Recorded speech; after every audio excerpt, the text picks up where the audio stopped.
সকাল সকাল গাছের পরিচর্যা দিয়ে দিনটা শুরু হলো। সবাই নতুন বছরটা এরম ফুলের মতো সুন্দর হোক। সবাইকে হ্যাপি নিউ ইয়ার।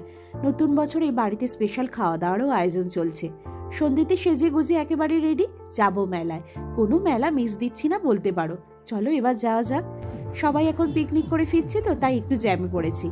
আর এই আলোর তলা দিয়ে যখন যাচ্ছিলাম তখন বেশ ভালো লাগছিল। মেলায় ঢুকছি, তবে প্রচুর প্রচুর ভিড়। বছরের প্রথম দিন তো, সবাই ছুটির মেজাজে। আর এই ফুলের দোকানে এসে দাঁড়িয়ে পড়েছি। এখন পছন্দ চলছে, কেনাকাটাও হয়ে গেল। এবার দাঁড়িয়েছি ফুচকা খেতে। ফুচকা খেয়ে চলে এলাম বাদাম দোকানে। এই বাদামটা খেতে এখন খুব ভালো লাগছে। এরপর কিছু ফটোও তুলে নিলাম। ভিড়ের কারণে আর বেশিক্ষণ মেলায় ছিলাম না। ফেরার পথে মিষ্টি দোকানে ঢুকে পড়েছি। আমার প্রিয় রসমালাই খেয়ে ফাইনালি বাড়ির পথ ধরলাম। আর এখন 8টা বাজে, আর কুয়াশাটা ছিল ঠিক এইরকম। চলো এবার ধীরে ধীরে বাড়ি ফিরি। আর লাইক সাবস্ক্রাইবটা করো তোমরা তাড়াতাড়ি।